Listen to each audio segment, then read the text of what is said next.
Assalamualaikum warahmatullahi wabarakatuh. Okay, we gonna present to all of you about our last topic, which is counseling yourself. I am Muhammad Lukman Hakim, and the other three presenter is Muhammad Izzat, Muhammad Hadi, and Nick Shaki. Okay, let's move to the next slide, which is counseling yourself. When we saw the word counseling yourself, we wonder how we can counsel ourselves. For me, how can I counsel myself? So one of the most fantastic benefit of learning counseling skill is that they work as well for you as they do with others. So by by learning counseling, you also can become more responsive and effective in your relationship with students. Also change your personal relationship for the better. So most of the skills encourage you to listen and respond more effectively with students, will serve you well in enhancing all your relationships. Next, you learn in counseling to make better sense of your student behavior. This analytic style will assist you, will help you to unravel the conflict in your personal life. So finally, for students that's being out of control, you had learned from the counseling skill the way to help them regain their sense of balance. Okay, besides we counsel ourselves, other people also can counsel ourselves, or a simple word is as a teacher, student also can change us. For example, in class one day you notice a student who seemed unusual, disengaged, lethargic. You picture yourself at the age and immediately remind of difficult time you lived through, which is you when you see someone that you can reflect on yourself, where at that time you going through the hardship just like him or her. So this example becoming an opportunity for you to become more reflective about your life. So each conversation you with a child about something bothering him force you to look at yourself in different light, in different situation. The other way how to counseling yourself is talking to yourself. The simple word is self-talk, which means that we teach students to talk themselves differently about disappointment, discouragement, and conflict. We can do the same in our own mind whenever we face the stress situation or circumstance. Next, there are some comparison on the way alternative talk choice to the same identical stimulus which distorted thinking could be altered by represent the realistic response. So the first one is exaggerating absolute, and the next second one is absolute demand, and others are overgeneralizing. So the first is exaggerating, which the situation is, for example, this sort of thing always happen to me. So this is when you talk to yourself. So I never have what I want. So you can change it to, it is disappointing that I didn't get what I want this time. So not the difference in the second statement, which how the teacher keeps the disappointing situation in perspective. How we can we can actually uh, have a realistic response uh, on what the situation that we face. The second one is absolute demand. So the example situation is, so you talk to yourself, it isn't fair that the principal gave me a lousy schedule. He should it should not be this way. So the opposite way on how you respond to that particular talk is, uh, you say to yourself, it is unfortunate that I have a schedule that is not ideal. Sometimes I don't believe my principal operate the way I prefer. So the way you talk to yourself in your current situation is, it is set up for disappointment and discouragement to make demand that are live up to your expectation and values, when they may operate according to the different rules, which means that uh, they they make according to different ways. So this is one thing for you to have strong preference about how others ought to behave, which means usual the way you would. So lastly is overgeneralizing. So the example situation is, uh, because this class gives me a hard time today, they are going to be tough all semester. So you talk to yourself, so you may talk to yourself in the opposite way, which is, although this could be a challenging group based on what I observed today, talk thing could easily change as we get to know each other. So it the second statement state which a better way you respond to your situation. So this is example illustrate the difference between language that is internally based, meaning that is focused on self-talk that blame circumstance. So the first statement is you blame the situation because it beyond your control. So as opposed to the internal thinking, that the second thought, which is you demonstrate the responsibility for your own thought and feeling. There is several ways that you can remind yourself to use more constructive internal language, especially when you are sad or feeling down, sad, and so on. So the first one is, you must avoid the use of should and must, which is make absolute demand of the world and other based on your preference, what you want, and you must avoid the word should or must when you talk to yourself. So second one is, stop yourself from imagining the worst possible scenario. Instead of you think about the positive outcome, the positive that you may get from that situation. So next, look for exceptions for when you are experiencing problem, rather than you got confused only on when the thing go wrong. Next, live in the present rather than dwelling in the past. So you must know that you now live in the present, instead of you stuck in your past. So second last is, keep expecting realistic to minimize disappointment, which means that you expect that this is what your situation is, to really make your disappoint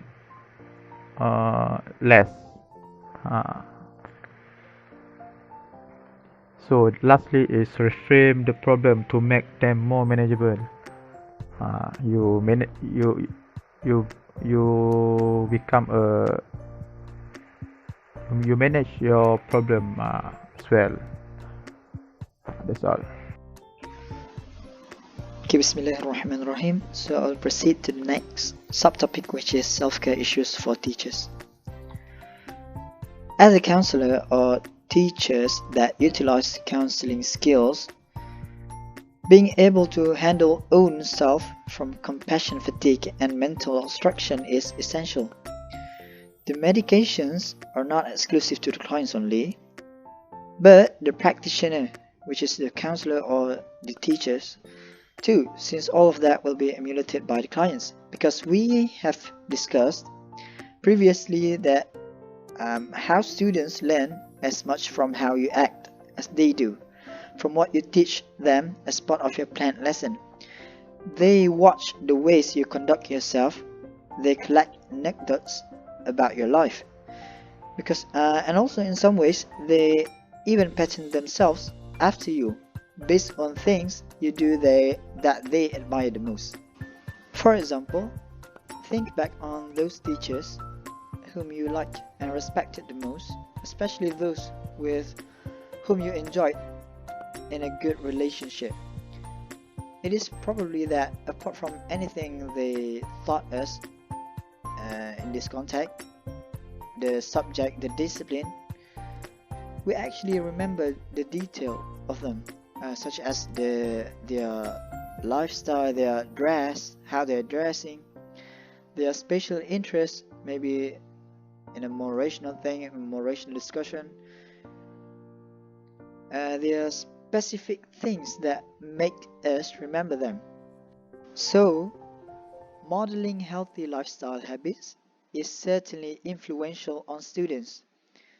But that is not the only reason we are talking about ways to initiate better self-care strategies. There are more. Moving to the next one.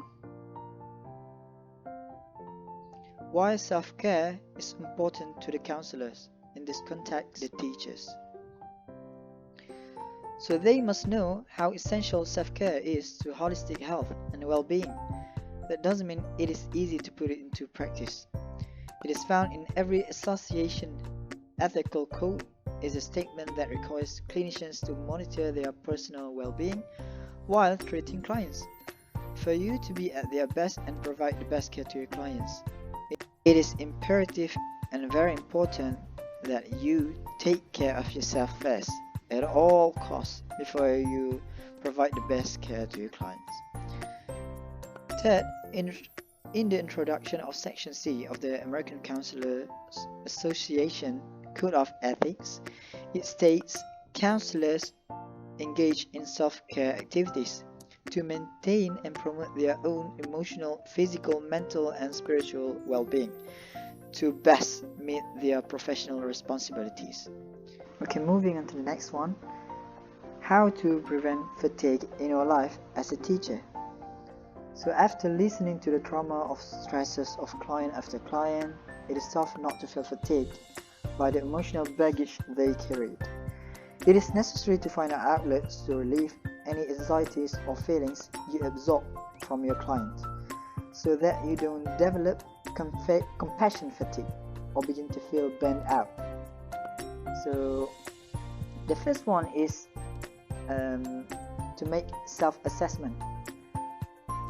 Like the students who were struggling with problems, we need to make changes in ourselves. We need to assess ourselves that some things needed to be changed. Okay, so the next one is practice affirmation. So motivational author Louise Hay says every thought you think and every word you speak is an affirmation. You are using affirmations every moment, whether you know it or not.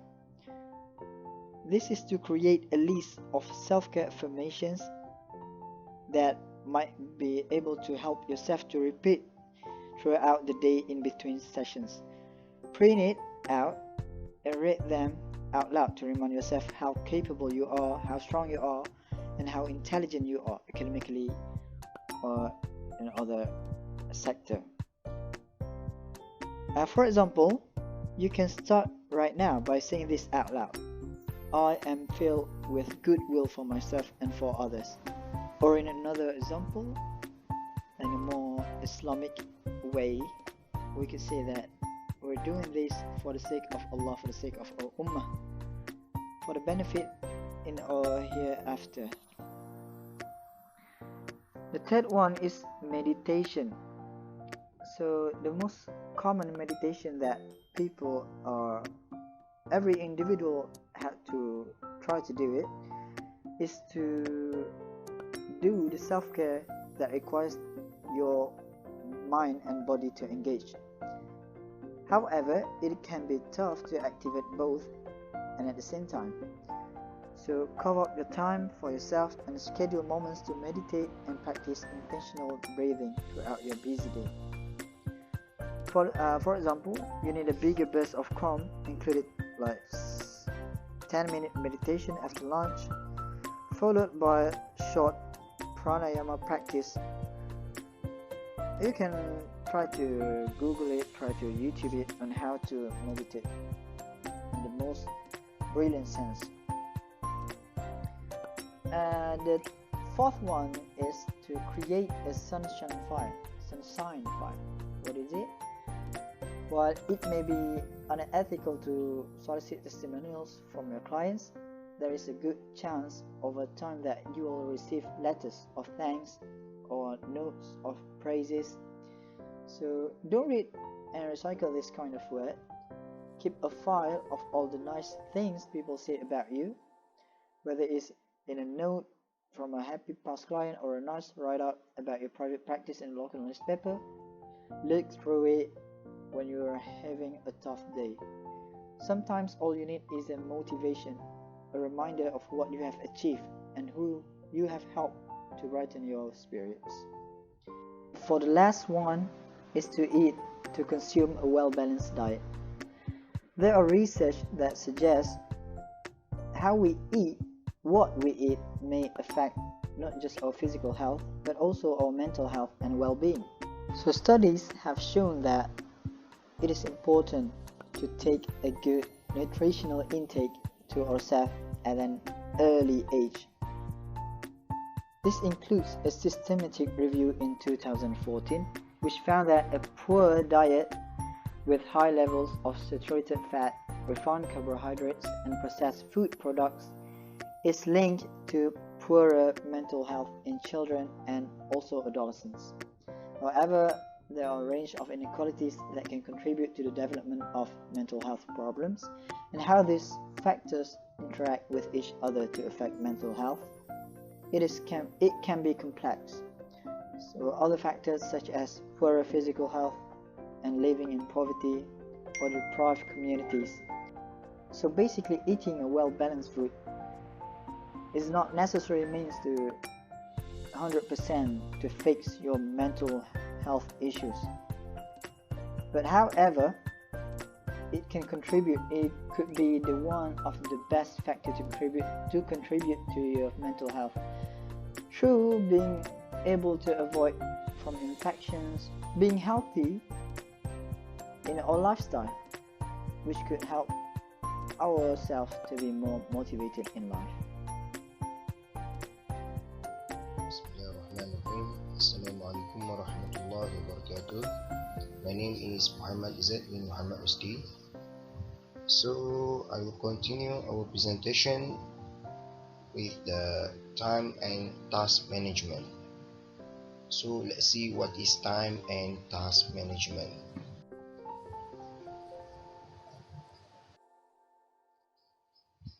Time management is the process of planning and organizing how much time we spend on specific tasks, projects, or goals.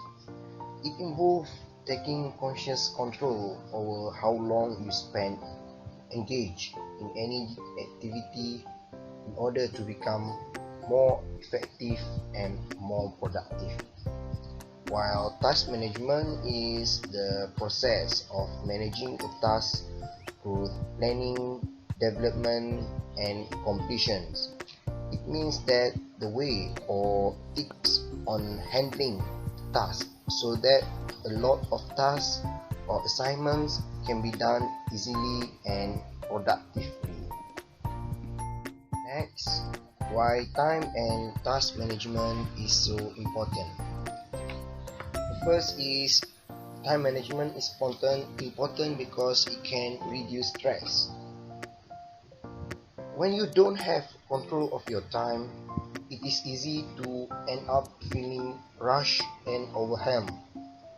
And when that happens, it can be hard to figure out how long it's going to take to complete tasks. So when you practice the time management, you can reduce the stress. Next is develop self-discipline. When you practice good time management, you leave no room for procrastination. This is a valuable skill that will begin to impact other areas of your life where a lack of discipline has kept you from achieving a goal. Next is improve decision-making ability. Through effective time management, you can eliminate the pressure that comes from feeling like you don't have enough time. When it comes to make a decision, you can diminish your chances of making a bad decision. Next is accomplish more with less effort. When you learn to take control of your time, you improve your ability to focus. And with increased focus comes enhanced efficiency because you don't lose momentum.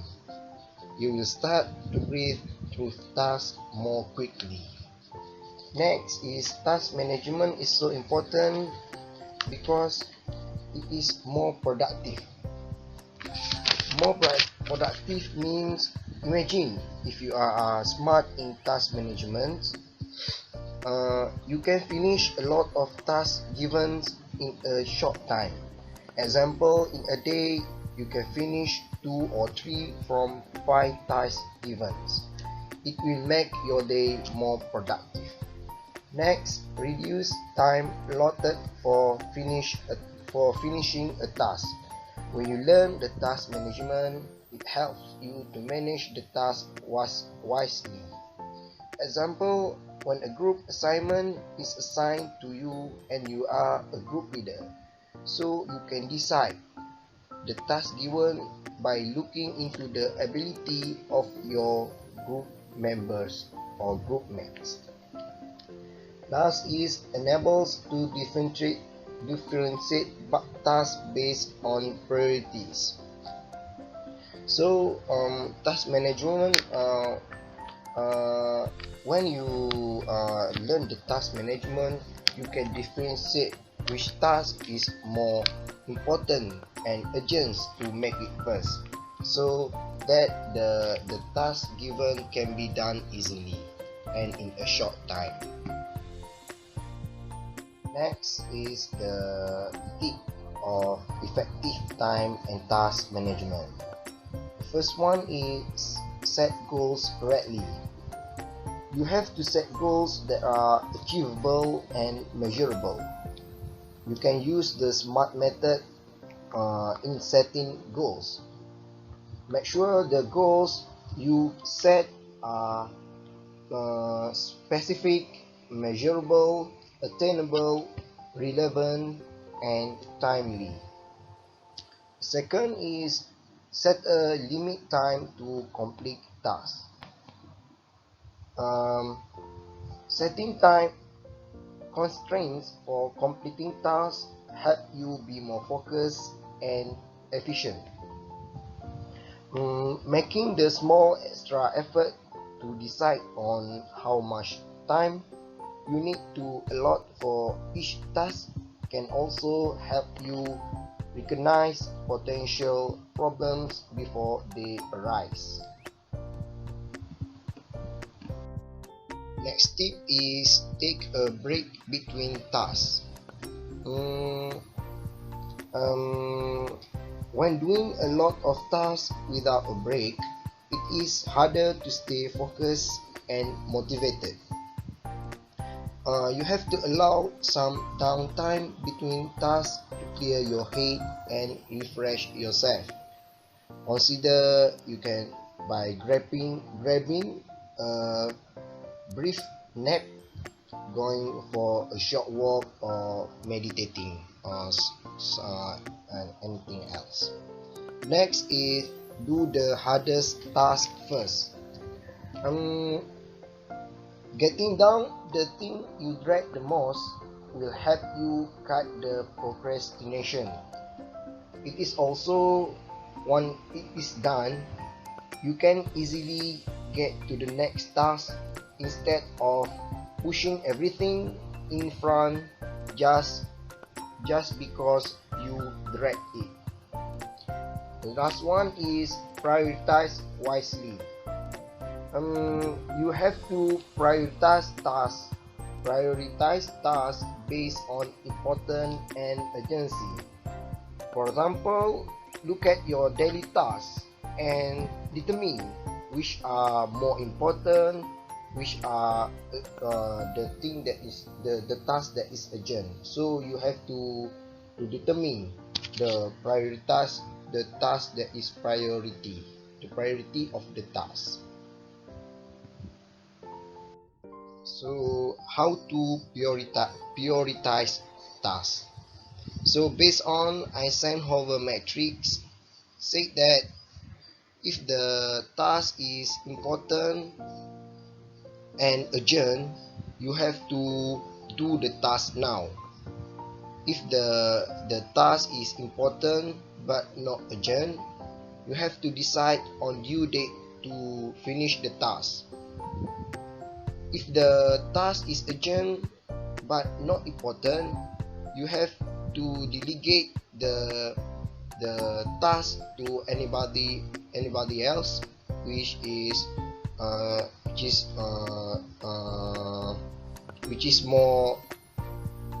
You have to delegate the task to the somebody that is able to do the task.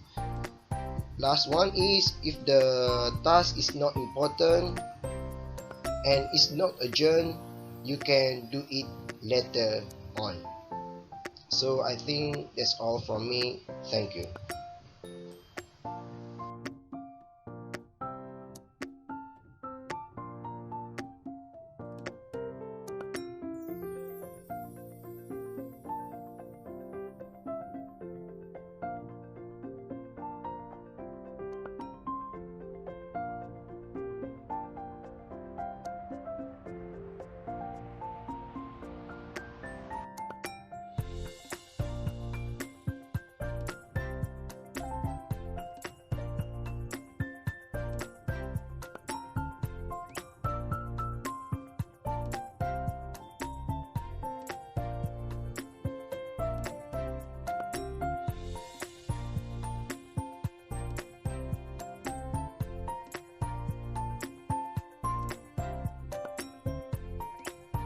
Okay. I'm Muhammad Shakir Aiman binti 1717099. I will continue the presentation the stress management. In my presentation, I will explain how to manage our stress. Before we go deeper, we must understand the definition of stress. What is stress? Stress is a mental state, emotional strain, and tension resulting from adverse or very demanding circumstance. Stress is what you feel when pressure are put on you, which is this pressure or demand may come in the form of maintaining friendship, fulfilling family expectations, and meeting academic target and physical illness.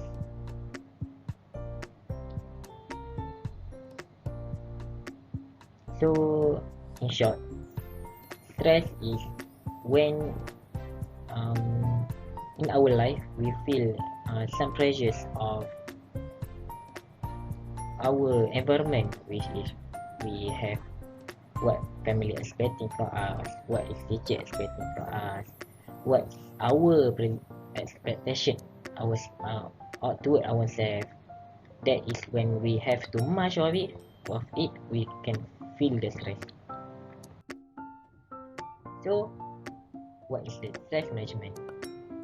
Stress management is a set of techniques and programs intended to help people deal more effectively with stress in their life by analyzing the specific stressor and taking positive action to minimize their effects.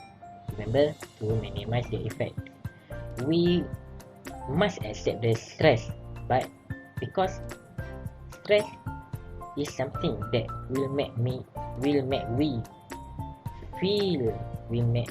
we as a human, it is something like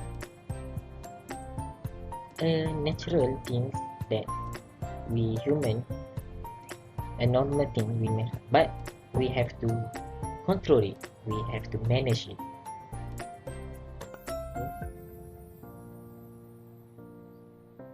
The type of stress, there is two type of stress. Firstly is acute stress, and secondly is chronic stress. So acute stress. Acute stress is a short-term stress. The short-term stress is often developed when people consider the pressure of events that have recently occurred or face a coming challenge.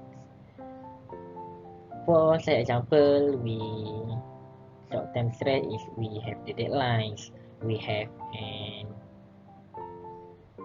unexpected examination, we have a midterm exam, we have any big argument we may have with our friends, with our teachers, with our father, with our family. So it's just a short-term stress. Meanwhile, the chronic stress is a long period and it is more harmful than acute stress. Why is more harmful? Because this stress, we keep repeating the same stress, so it will make more harmful, because it will lead to heart attack, it will lead to suicide and anything else. So it occurs when a person can see no way to avoid their stressor and stop seeking solution. Which means that when people have chronic stress, they cannot think of any way to control their stress. They have come to the end of your life. They think like that. Yeah. For example, a person who has ongoing poverty, which is a person have faced such not having any job, he cannot eat anything. He feel that his life is become unbearable, so he think that maybe suicide can solve the problem. He did not have any solution. So this thing that he have the poverty, that he face it every day, and every day he have the same problem. So he feel that is chronic stress. Second, dysfunctional family and unhappy marriage. So this kind of chronic stress is something that acute stress, maybe when a dysfunctioning family, people are having every day, the family have argument, have debates in their house. So people will feel stress every day, and they did not have solution for that. Then that will become a chronic stress. That also happen to unhappy marriage, because a marriage, we know that is a long term things. So if they continue to have unhappy relationship between their partners, so it will be a chronic stress and it will be more harmful and really dangerous for the person itself. So how to manage stress? To managing stress, there is 3 approach to manage stress. Firstly, I will explain the action of oriented approach. Action oriented approach is what we can do to manage our stress. Firstly, we might try to manage our stress by being adaptive. Being adaptive is we come forward to express our stress.